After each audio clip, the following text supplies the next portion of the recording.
You know that team sheet you see before a match? That neat little graphic, a 4-3-3 or 4-4-2? Well, what if I told you that the second the whistle blows, that graphic is pretty much fiction? Today, we're diving deep into the massive gap between a team's formation on paper and its actual living structure on the pitch. And trust me, the difference is way bigger than you think. So let's just get right to it with the big question on this slide. Is that 4-3-3 you see on your screen a total myth? Well, the short answer is, yeah, kinda. It's a starting point, right? A blueprint. But the real game, the one that's actually won and lost over 90 minutes, that's played with something way more fluid, way more complex. And this is where we have to get our terms straight. A formation? That's just a number. It's the starting grid for 11 players. That's it. But the structure? Now that's the living, breathing organism of the team. It's the shape that emerges as players react to the ball, to the opponent, to being tired. You know, most coaches manage the formation, but the really great ones, they manage the structure, and they do it in real time. So, just how big is this gap between formation and structure? We analyzed over 800 top-flight European matches and came up with a metric we call hybridization deviation, or HD.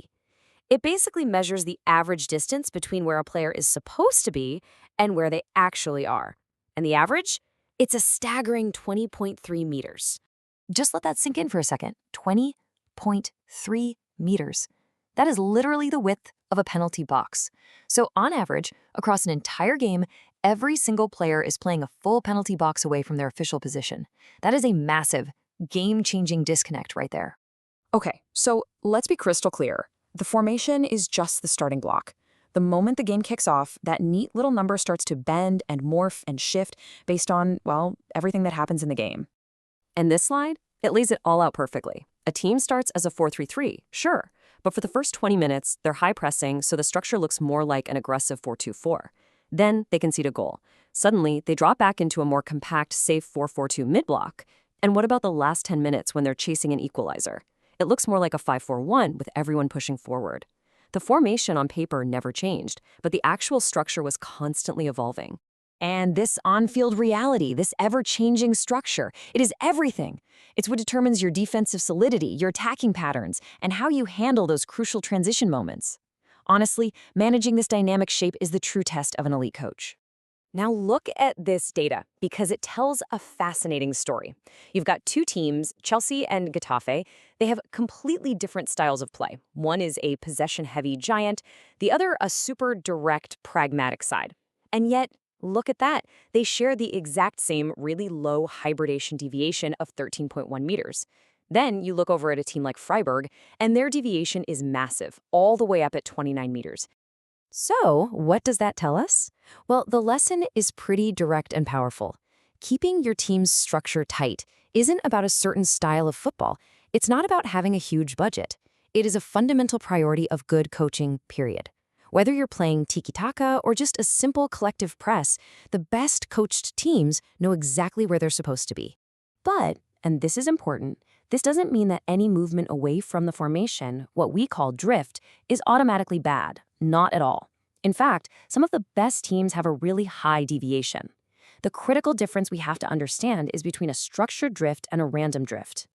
Okay, so structured drift is all part of the plan. It's systematic. Think of a high-pressing team like Lens. When a player flies out of their zone to chase the ball, it's not random. It's because a specific trigger in the game told them to go. And you can bet another player is already rotating to cover the space they left behind. It's planned chaos. Random drift, though, that's just, well, chaos. That's a player just wandering out of position on their own, leaving a massive, dangerous hole for the other team to attack. Okay, so this all sounds great in theory, but how can you actually apply it? How can you measure your own team's structural discipline? Well, it turns out there's a pretty simple exercise you can do right now. Here's how you do it. First, pull up some footage of your team's last game. Pause it around the 20-minute mark when the team is in a settled defensive shape.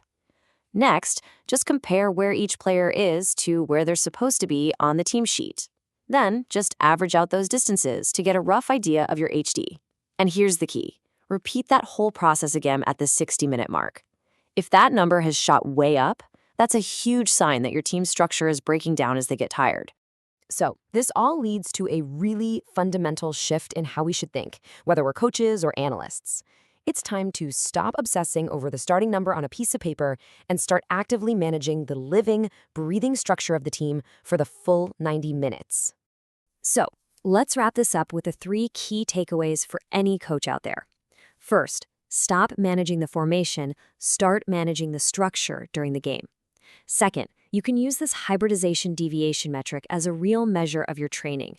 If you work on organization all week and your HD is still over 20 meters, the lesson didn't stick. And third, define what's an acceptable amount of drift for your team. A high-pressing team is naturally going to have more drift than a team that sits in a deep defensive block. And that leaves us with one final and I think critical question you need to ask yourself. Whether you're a coach, a player, or just a fan, the next time you watch your team play and you see players moving all over the place, ask yourself, is the chaos I'm seeing part of a deliberate, structured plan? Or is it just random? Because the answer to that question, it tells you pretty much everything you need to know.